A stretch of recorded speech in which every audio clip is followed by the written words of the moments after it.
Chapter 12. Hunter woke to the smell of fish cooking and the sound of a fire crackling in the fireplace of a small wood-framed house. He lay covered in a sealskin blanket. Standing over him was the overweight Inuit woman about 30 and her warm-hearted son. It was because of the young boy that he was still alive. "You're a werewolf," the woman said, none too excited as she looked down on him. "You know what I am?" "I've heard of your kind, but have never seen one until now." The elders spoke of men who can shift into wolves. They said to avoid coming into contact with one. I think they meant because they are dangerous. Some of us are. We try to stay to ourselves. "What are you doing this far north?" "I didn't think there were werewolves for hundreds of miles. I know they existed in the south but not the north." She appeared puzzled as she ladled some meat into a bowl and handed him some hot walrus soup. Hunter raised the bowl to his mouth and drank. He had never tasted walrus, but it didn't turn him off from eating it. It went down easy and he wanted more, but he wouldn't ask. He was lucky to be eating anything. After quickly eating all the meat, he handed the bowl back to the woman. Trying to sit up, he realized that he was a man again. "You can't stay here long. I don't want anyone to know that I have brought a werewolf into our territory. If the elders found out, that could bring the werewolves from the south, and they would come here and raid our village, and maybe kill you, and then we would be in danger. We made a truce with the werewolves of the south, not to get involved, and not to harbor an enemy." "How do you know that I'm an enemy?" "There are no white werewolves in these parts. You belong to another pack. They kill others that come into their territories."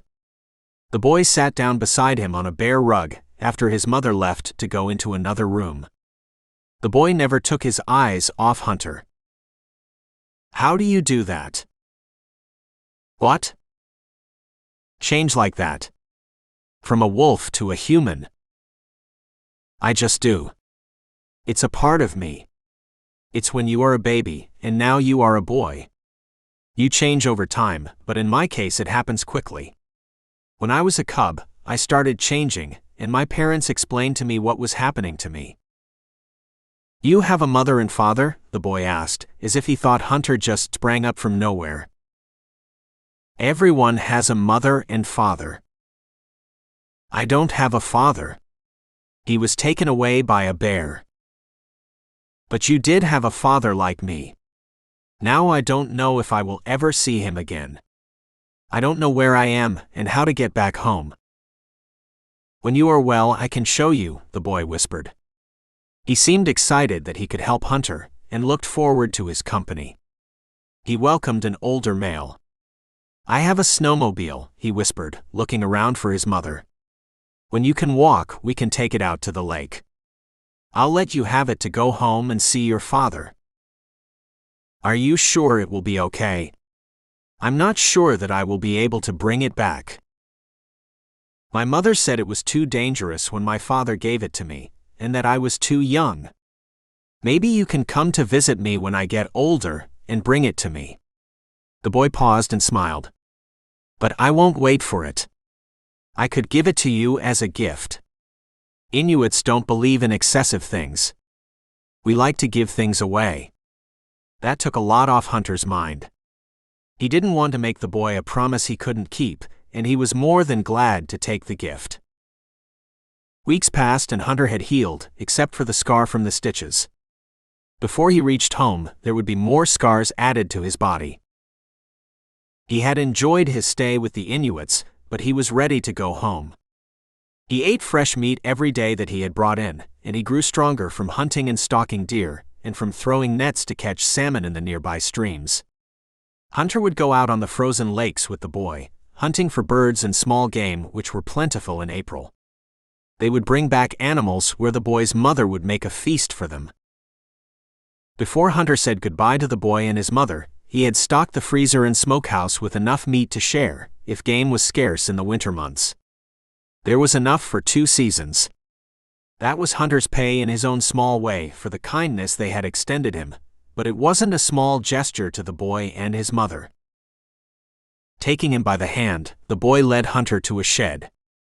Hunter climbed on the snowmobile and headed west for the lake that would take him to the other side, where he could find his way home.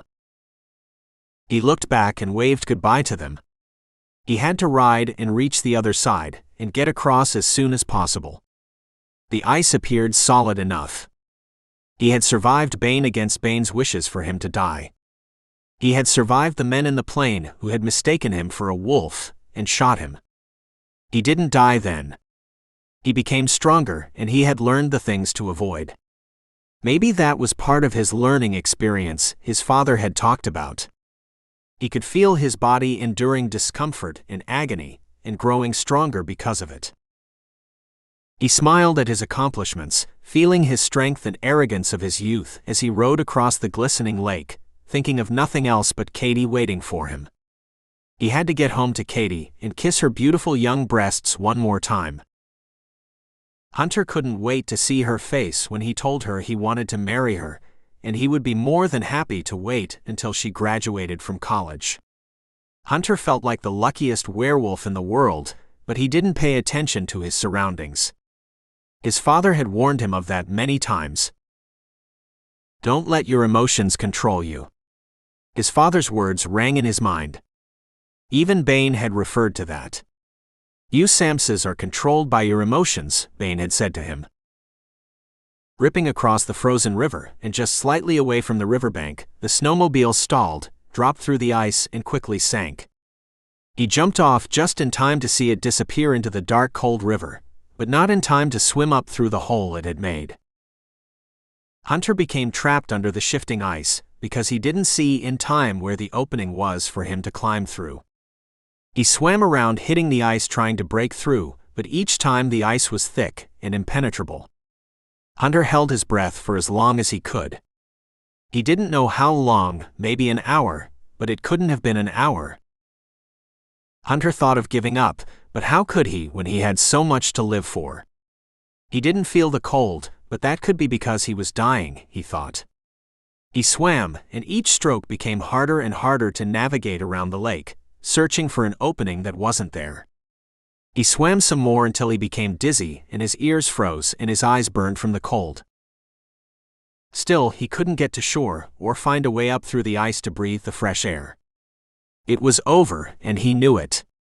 He tried swimming again, and then he hit a soft spot and thrust his body upward with his last ounce of strength. To his surprise, he was close to shore. If only he could will his feet to move faster, but they felt like an anchor holding him down, weighing on his body, dragging him deeper. Calling out would be fruitless. It was the clothing that the Inuit woman gave him that had saved him from imminent death, and it was buoyant as he lay there in the broken ice gasping for breath.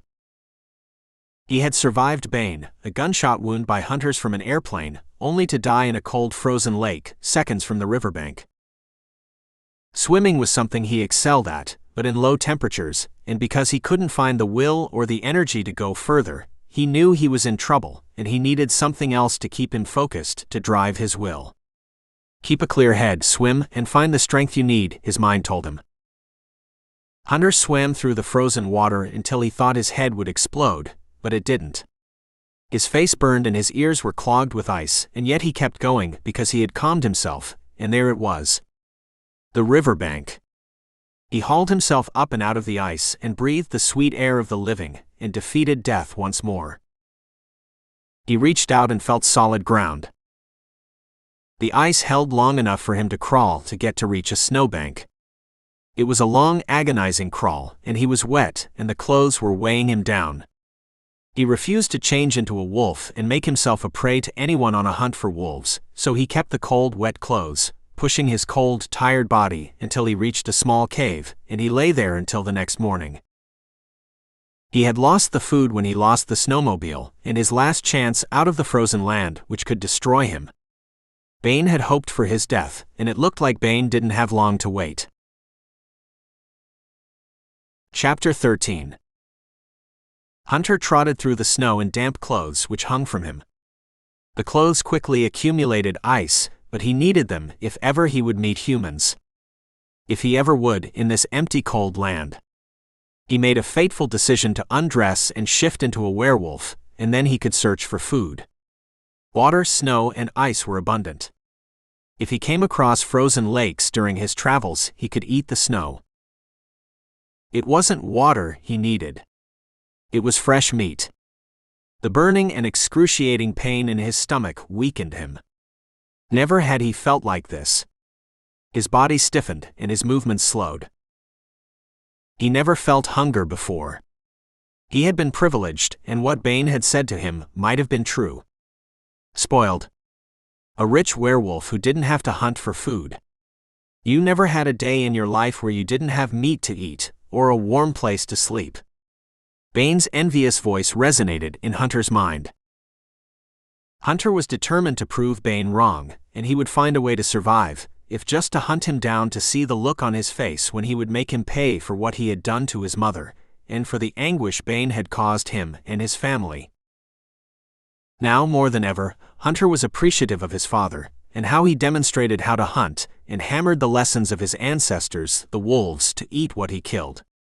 He raised his head, and the distinct smell of a young deer sailed across with the wind. Hunter stood, his nose in the air, then he broke into a run. Using his sense of smell, his keen hearing, and the natural instincts he was born with, he spotted his prey quickly.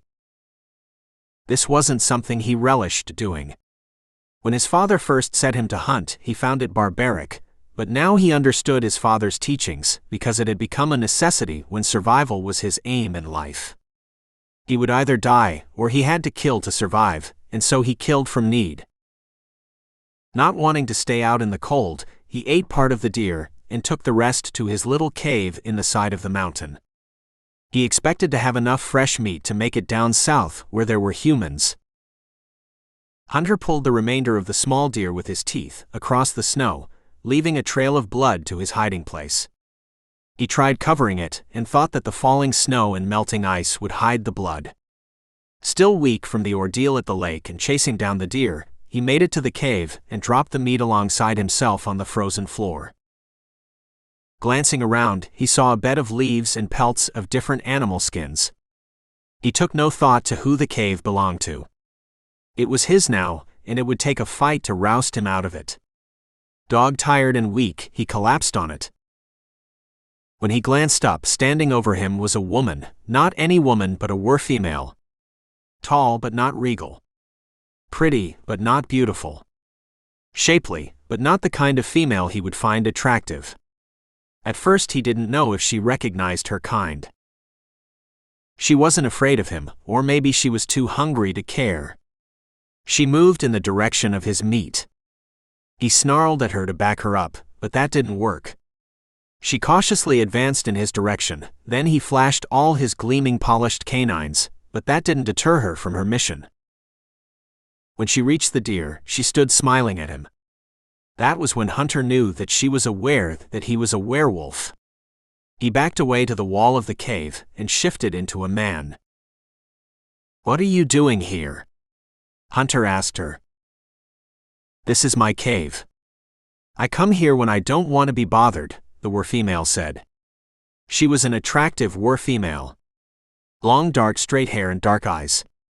Her breasts were large and full, unlike Katie's. Her hips round and attractive. Hunter's desire was boiling under the full moon. Through his struggles, he had forgotten about the full moon, but his body had never forgotten the feelings he received when he was with Katie, and his body hungered for that again. He never ceased to think about the satisfaction of his first sexual arousal and encounter with Katie. It was always on his mind. It was something special to him. She was his first, and he will never forget it, and her. However, there was too much to think about now. Survival was all that was on his mind the whole time he had been in Alaska. There were too many other things to think about, so he tried to put Katie out of his mind, but she lingered there, and when he felt down, he would think of her and smile. Never expecting to see a female human or were-female his age he would be attracted to, brought a warm, passionate feeling over him. He wasn't sure he could have affections for her, but then he didn't want her, he wanted Katie. His body wanted and needed the were-female, not his mind. Unsure of why he was drawn to this were-female, he couldn't resist her sexuality. It was as if he was drawn to something that controlled him, something more, something strange. He tried to reason it out. The more he resisted the were-female, the more he was drawn in by some inexplicable force. "What's your name?" he asked, gazing into her dark eyes. "I'm called Soiree." "What's your name?" she said, sitting next to him and reaching for the fresh killed meat, thrusting it into her mouth in large pieces as she chewed it and swallowed it quickly. "My name is Hunter. Do you have a pack near here?" "Not too far," Soiree said, devouring another piece of meat. She glanced up at him. "I can take you there tomorrow. Tonight I'm tired. I have been out hunting all day and found nothing. Are there were-males in your pack?" "Yes. There are 4 males and another female," she said, glancing into his blue eyes, eating quickly. She must be starving, Hunter thought. "Why would they send you out alone?" "Because I bring back meat. I don't eat it all like the males, and I'm a better tracker and hunter than they are," she said, smiling. She looked at the scar on his hip. "How did you get that?" Her finger and long nail traced the length of the scar. "From hunters or poachers out to kill wolves from airplanes. They are nothing but cowards," Hunter said, looking down at the scar. She looked at him with her dark eyes. She was pretty in a strange way. She didn't have an innocent look about her like Katie. She might have been younger than she looked. Living in the wild frozen wilderness might have something to do with her matured face. "Can I sleep with you tonight?" "It's cold and I have no clothes with me," Soiree said. When they had eaten most of the caribou, Hunter tried to save some for his travels. Soiree lay by the side of Hunter's naked body. Her warm nude body appealing to his senses. It aroused his young spirit. She held him around his waist when he turned his back to her, trying not to let her affect him, but to no avail. His arousal was apparent. Then she released him and lay on her back. The warmth of her body on his back and butt left him, and he tried not to look at her, but his nature and the moon was too strong, and she was more than willing to let him have her. He turned, looking up at the ceiling of the cave, then he lay on his back. Lying on the soft bed of leaves, trying not to think about Soiree next to him, he put his arms behind his head. Before he could stop Soiree or say stop, she leaned over him reaching for his penis and began stroking it up and down as she gazed into his blue eyes. It took only a few seconds for him to become aroused. She glanced at him and then lay on her back, but then to Hunter's surprise, she leapt up on all fours and turned her behind to him. It was wide and tempting to his nature. He became more aroused the longer she remained in that position. For a young wolf who had only one encounter with a female, looking at her naked with her ass to him was shocking as well as enticing. This is the way a real werewolf fucks a were-female. "Take me from behind," she begged him. Hunter had never had a woman like this. It isn't civilized, he thought, but then he wasn't in civilization. He was in a cave in the middle of nowhere. She had prepared him by stroking him. Because of his youth, he was always ready, since he had become a yearling. Now he was eager to take this were-female and satisfy his yearning for sex. He closed his eyes. Now he was lying in his bed lying over Katie, placing his penis in her tender virgin opening, but this wasn't Katie. He had been summoned to have intercourse with the were-female in a position he never thought to do with Katie. Placing his hands on her butt, he found himself taking his cock and plunging it into her willing were-female opening. The feeling he got from Katie was different than the one he got from Soiree. She obviously has had many such encounters. He could feel the difference. The satisfaction, although different, was complete. The moon had drawn on his desire for sex, and he had to answer its call. Hunter hadn't learned to control his desires as his father had instructed. Wilder did say one day he would need to learn to control that deep, dark yearning for sex.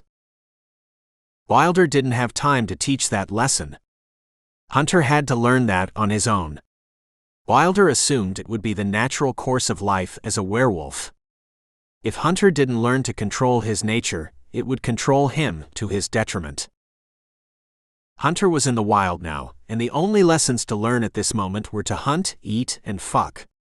He continued thrusting his large manhood into her warm, inviting body, and when he pulled out, he had satisfied himself, and she fell on her stomach, knowing that she had enticed Hunter to give her food when she needed it and when she couldn't hunt. There was no cuddling with Soiree. There was no telling her that he was in love, because she didn't understand the concept of love. That's a man's concept, Bain had said to him when Hunter had pleaded to be returned home, because he didn't want to leave Katie. She is my mate and I love her, he said to Bain. Only human females like Katie wanted to hear that they were loved. Werefemales in the wild will do their duty when werewolves are in need. They have their motives. Don't be swayed by their affectionate natures. They will fornicate with any werewolf for food and shelter, Hunter's father had said to him. Soiree knew his need, and she thought it was her duty to satisfy his appetite for sex, and in return he would feed her when she was hungry and when she couldn't hunt. That was the law of the wild. That was the law of these werewolves, and that was where Soiree belonged, to the wild and to her pack. She would serve her pack in the best way she knew how. For now, Hunter had to abide by that law. He was a stranger in her land. He had been born into wealth and privilege. Never had he slept in a cold cave on leaves. Hunter glanced around at the small space of the cave. My father's cave was nothing like this, he thought. He glanced around, staring at a sleeping and satisfied werefemale. He would go with her back to her territorial cave for now, and hunt for her and feed her when necessary, and when he was stronger and could determine where he was, he could try to get home.